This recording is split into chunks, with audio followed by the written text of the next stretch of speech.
Sanders here with Limitless Hoops. That was kind of it's just one Limitless in that, but yes. Welcome to Limitless Hoops. I'm John Sanders, your host, and we are here to get better at basketball by following this book, basically. All right, and I'm gonna get you in the gym tonight. We're only in Broomfield tonight, so if you happen to be in Aurora, Denver, or Centennial person, make your way down to Broomfield. I don't know why we're not in the schools elsewhere, but they said something like we couldn't have the gym. Maybe it's a holiday. I have no idea. But we are in the schools in Broomfield. So if you're in the Broomfield area, drop by. Make sure that you book the event first so that we can work out and get better. Looking through, what's up, Taz? If you're here, check in the comment section. Doing homework with Weston right now. Nice. Reminded me of watching the credits and listening to Taz right there. Reminds me of when we were going full bore, all right, through our first year here in Colorado. I went full steam ahead. As soon as we got here, I was like, let's just go. Let's see if they're ready. And they were not ready, but during that year, it was really fun to just go all the time. Basically, every single person, except for maybe like 2 or 3 people, were like, this is way too much. Same price. Actually, it was cheaper. They were like, this is way too much. But we were doing the clinics every month. We were doing the pick and roll sessions. We were doing the skill sessions on Monday, Wednesday, Friday. The practice sessions on Tuesday, Thursday. We're doing Saturday open gym, I believe. Sunday shooting. We had games on the weekend. We had tournaments every month. We had 6 a.m. Morning workouts for the boot camp. We just went full. And I said, maybe I can show everyone and then they will love it. But everyone did not love that. So we were going. So we had to step back, and still people are like, "It's pretty hard. It's pretty hard." It's like, dude, we're going like a fifth of our speed. It's crazy how slow we're going right now, but it's the only way that we can build. So make sure that you're doing the homework in the meantime, okay? I also saw saw some clips from the Laker game against the Suns, and a nice little clip came from it where Kevin Durant shot a tough shot as he normally does, and he made it look really, really easy against Austin Reeves, and they asked him what he's going to do about it. Austin Reeves, and Austin said there's not much that he could do about it. Like, what are you going to do about that? That's impossible to guard. Wouldn't you want to be impossible to guard? Could you imagine being impossible to guard? That was the best when we had everything, but yes, it was hard at times, of course. And again, we even the people like Taz who were doing it all wasn't doing it with a smile on his face. It wasn't like, yeah! It was like, why are you killing me, coach? So, I mean, we had to back off.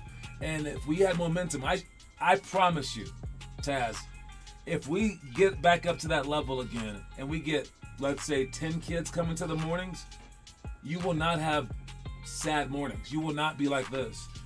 I mean, you will be more like Kobe Bryant or Michael Jordan would be, rather than a kid who's pretending to be like them. All right, because if you get drug out of bed and you're like forced to do it, that's cool and all. But if you like really, really want to be there, like it was like ice cream day, all right, then that's when you can make the NBA. I mean, like, and that's when you have like a passion for doing the hard work part of it. Otherwise, you are just forcing yourself to be outside of your comfort zone, which is great.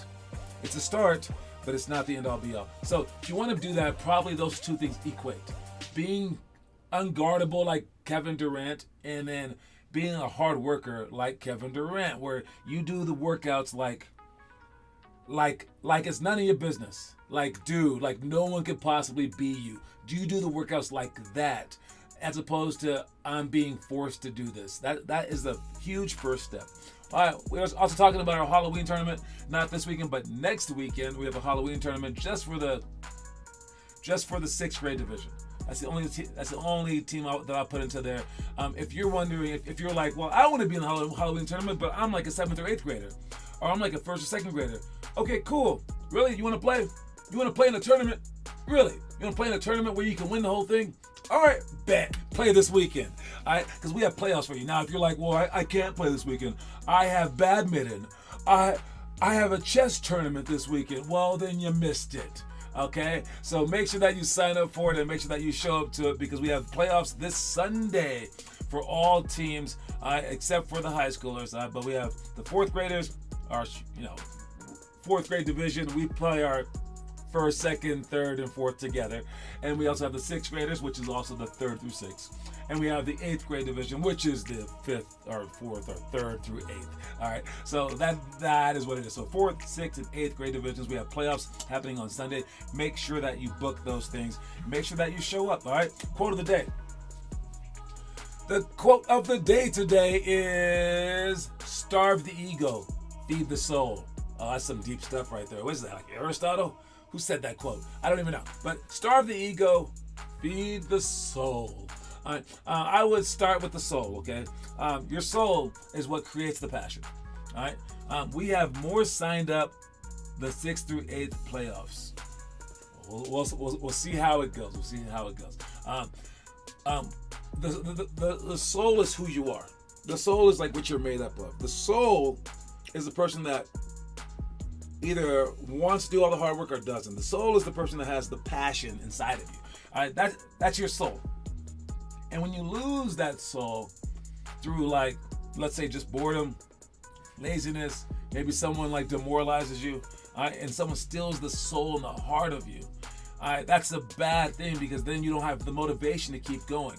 So you want to feed your soul, all right? And you can feed your soul. There's so many different ways. You can feed your soul by inspiring others, right? Getting them to work out as well.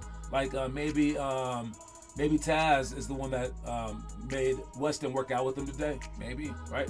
You can feed your soul by pushing yourself beyond your own means and then like feeling proud of that. You can feed your soul by watching those sports movies that I tell you to watch. You can feed your soul by watching NBA games, actually, too. Highlights, maybe. You can feed your soul in so many different ways. Make sure that you do that. All right. You can also feed your soul just by working out, so that you can like put in the work, so that you can see it manifest itself during games. All right. That is feeding the soul. But you must also starve the ego. All right, the ego is that cockiness inside of you. The ego is that person's is that thing inside of you telling you you've worked hard enough. You're good. Oh yeah, I'm amazing. Okay, and well, that can help you out. Listen, it can help you out as much as the soul. All right, it is like a false little. What is that called? Is it like a CO2 boost or something like that in the car that makes you go fast for a little while? Nah. All right. So while it might make you like the ego can help you out for a little while, it helps you out in false ways. It gives you a boost, yeah, and you can use it as a boost. But the soul is the engine.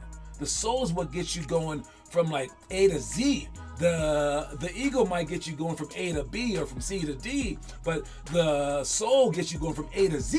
You know what I'm saying? So starve the ego, because it ends up getting in the way. It actually ends up like messing up your engine a little bit. You shouldn't need so much ego. And now some kids are extremely modest and they're like way down there in the terms of like confidence, and they need some kind of ego boost, right?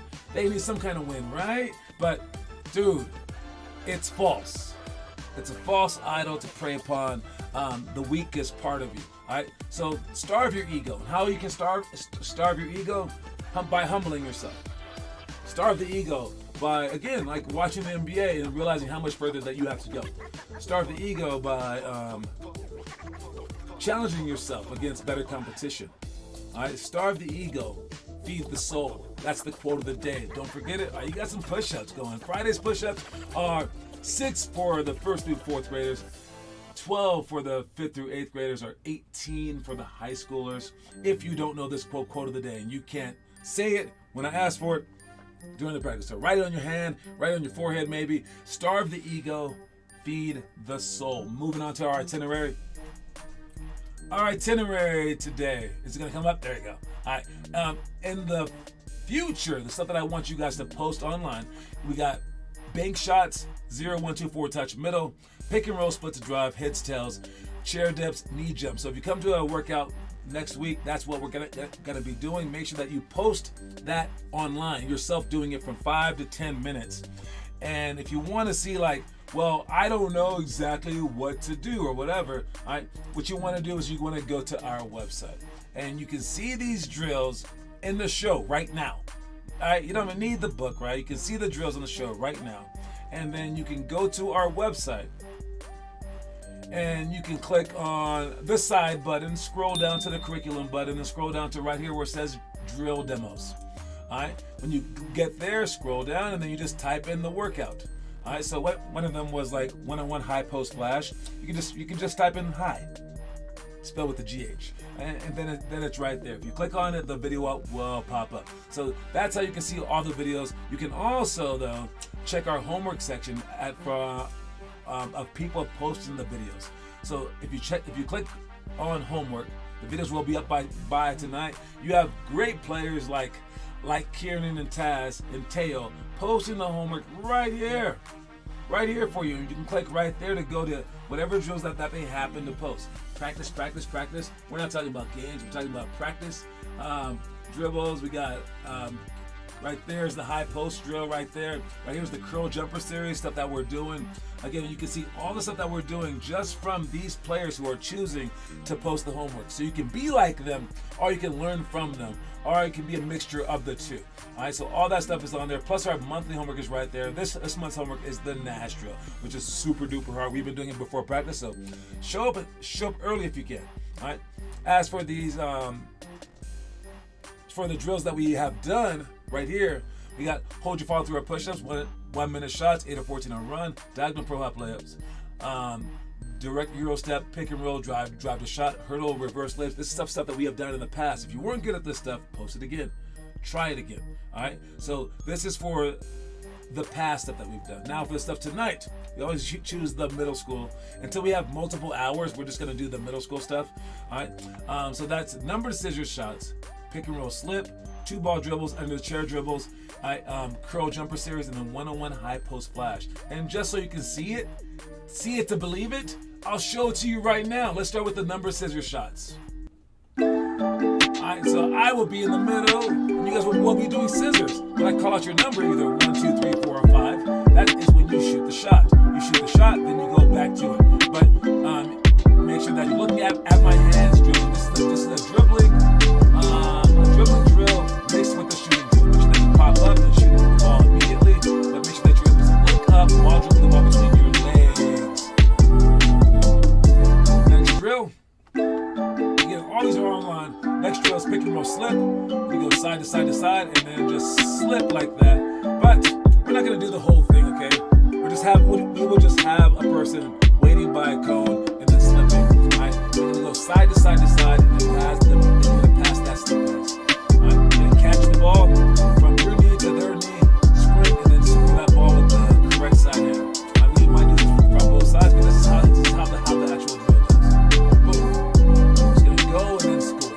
Missed the layup, kind of messed up the pass. We'll see. Side to side to side to side. Oh, now with the wrong hand. Now should go with the right hand pass. So that's what we're doing tonight. Let's check out the next drill.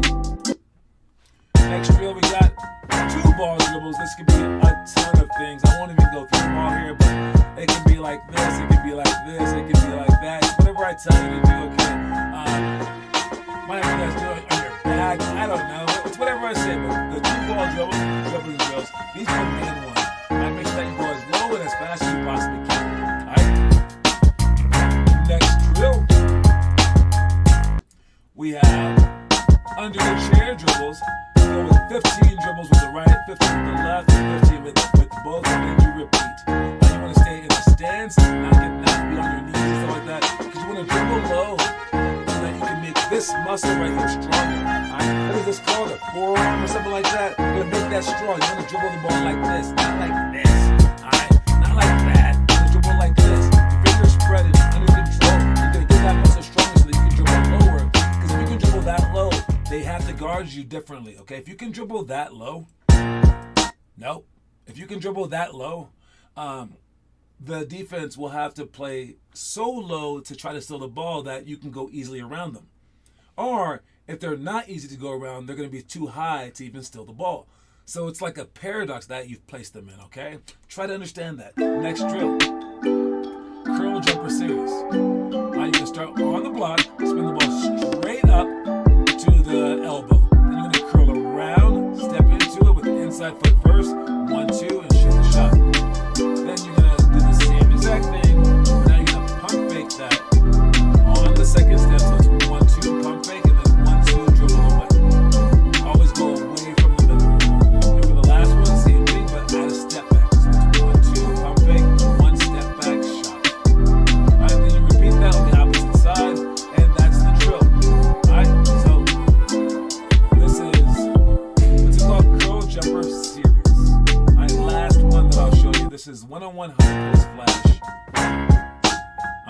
dash to the high post, catch it.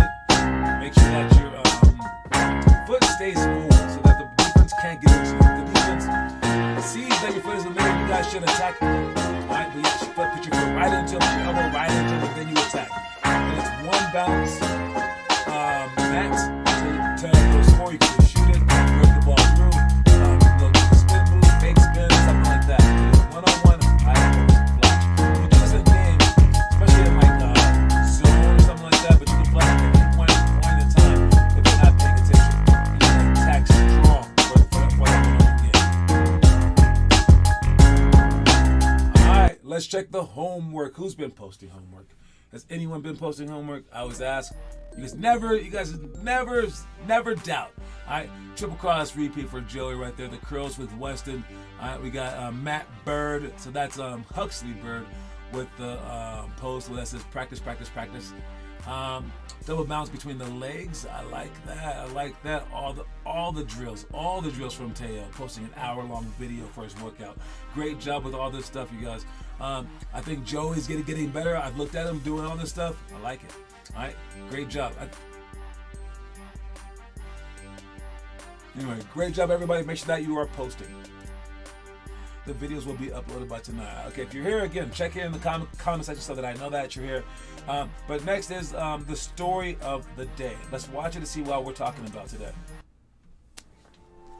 I've always felt that my greatest asset was not my physical ability. It was my mental ability. A strong mentality can take you places merely having a strong body would never be able to go.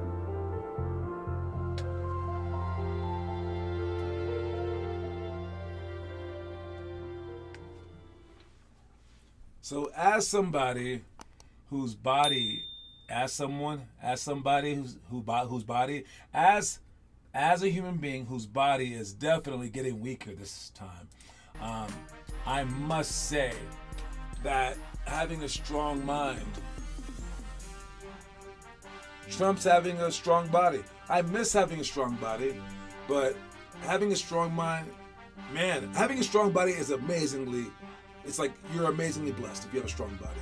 If you can jump and touch the sky, if you can run as fast as lightning, okay? That I'm not trying to downplay that. That is enormously huge, right? So, like for instance, Taz, he does not have the strongest body. He's slow and he's short. Well, too bad, right? But he also doesn't have a strong mind when it comes down to like him being like tough. But with that said, he has a stronger mind in some regards than many people, which is why he's still posting homework. After like 2 years of being in our program, he's still going, right? I mean, we can't talk a lot of people into doing that. You would have to understand that he is stronger than most human beings possible.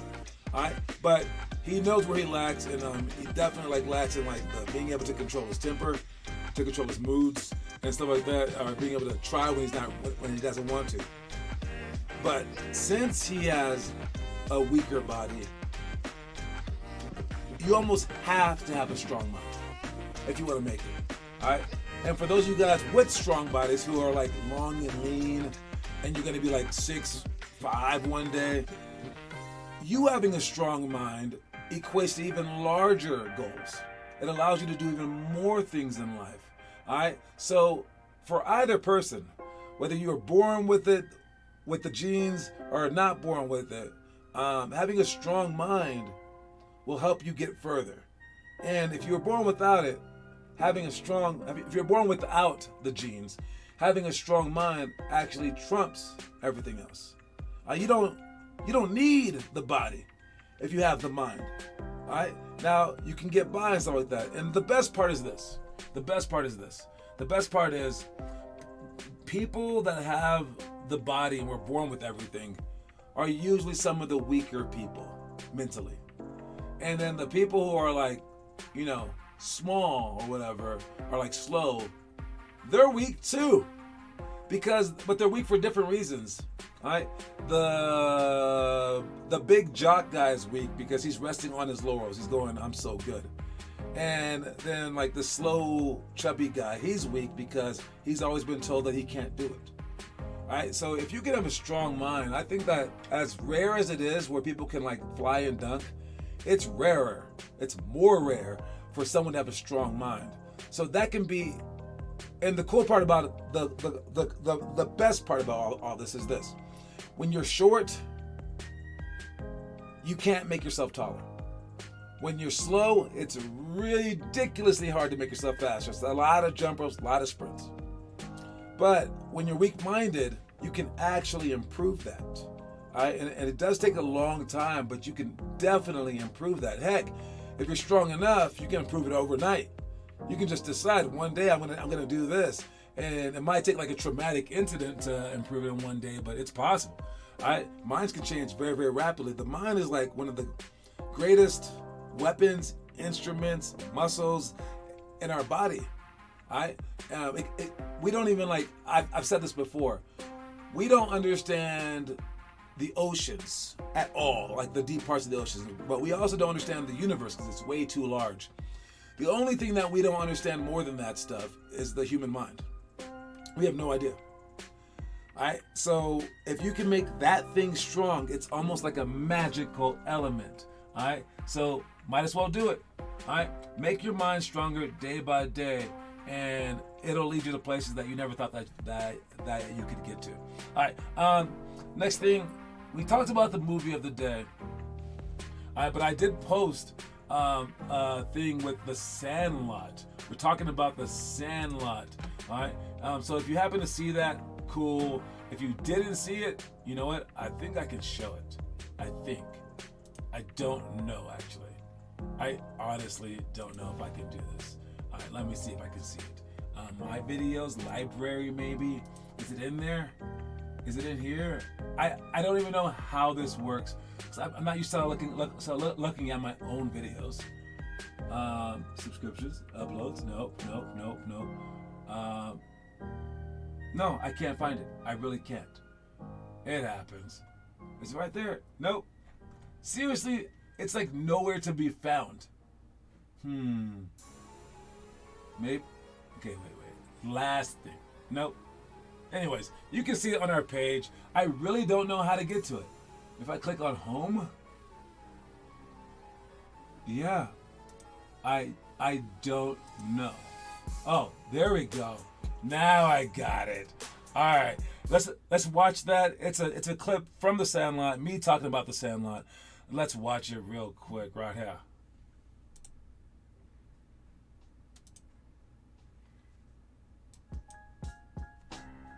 The Sandlot.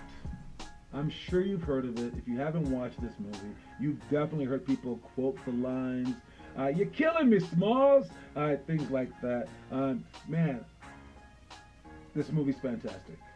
All right, and it was such a crucial part of my childhood that, I mean, we would play not baseball, we would play just pickle because of this movie, where you just get in between the base paths and you throw the ball back and forth trying to tag the dude out, and you had to see if you could like beat the two people trying to tag you out. We idolized this movie growing up, and I would say that it inspired me to want to be a professional basketball player. All right?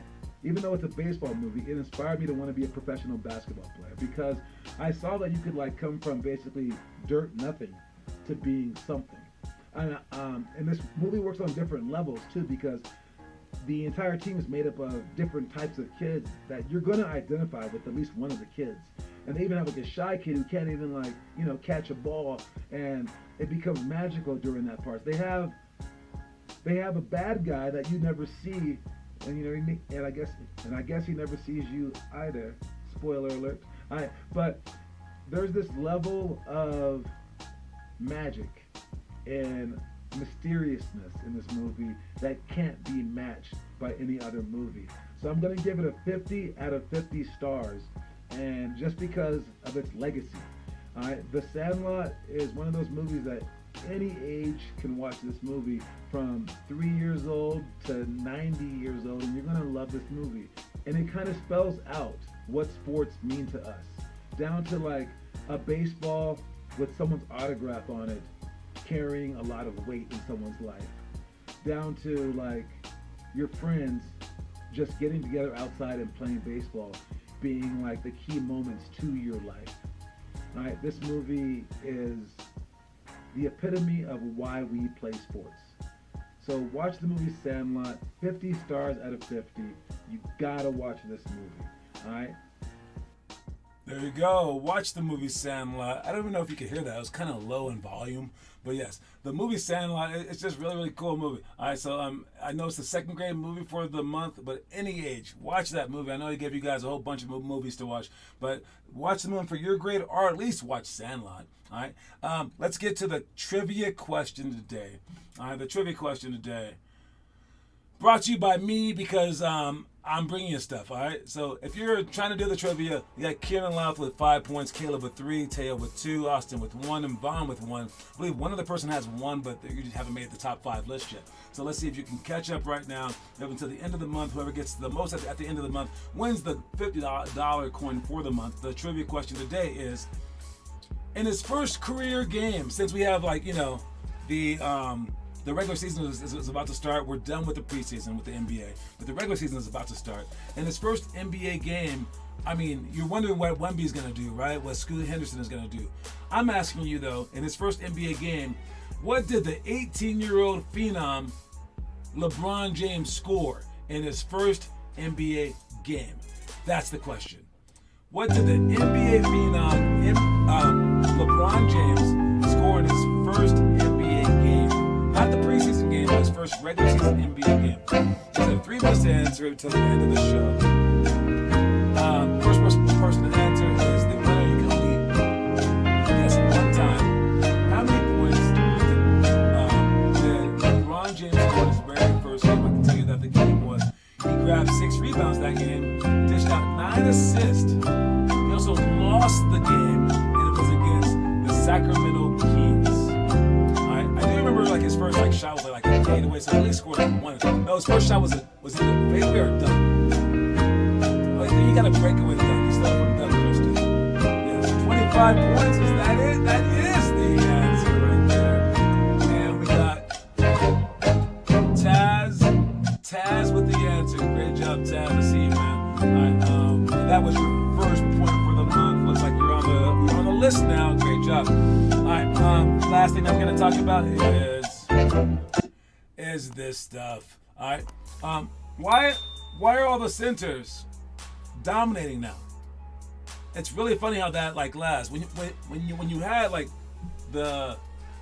you had George Mikan basically come into the league, they were like, oh crap, tall people are undefeated. Tall people are it's impossible to beat them, right? But he was like the first tall person to be coordinated. It was like, oh my God, we are done. And after him came a whole bunch of more tall people like Kareem and Will Chamberlain. They dominated. Now I don't know how many tall people there were, but taller the better. And then you get the 80s now, guards start to do something a little extra, like Jerry West in the 70s, but the 80s with Michael Jordan. Then Magic was a tall guard. And then you get to the 90s and Shaq was later 90s, but Hakeem Olajuwon, Dave Robinson, Patrick Ewing, you needed a big to have a chance to win. And then all of a sudden, I mean, they had Luke Longley and stuff like that, so they didn't have a true big, the Bulls, but you needed, I mean, the bigs were very, very important. And then you get to the 2000s, and it became a guards game. And then actually it got shorter. They were having centers who were 6'7". And they were oh, if you're skilled, the bigs can't guard you.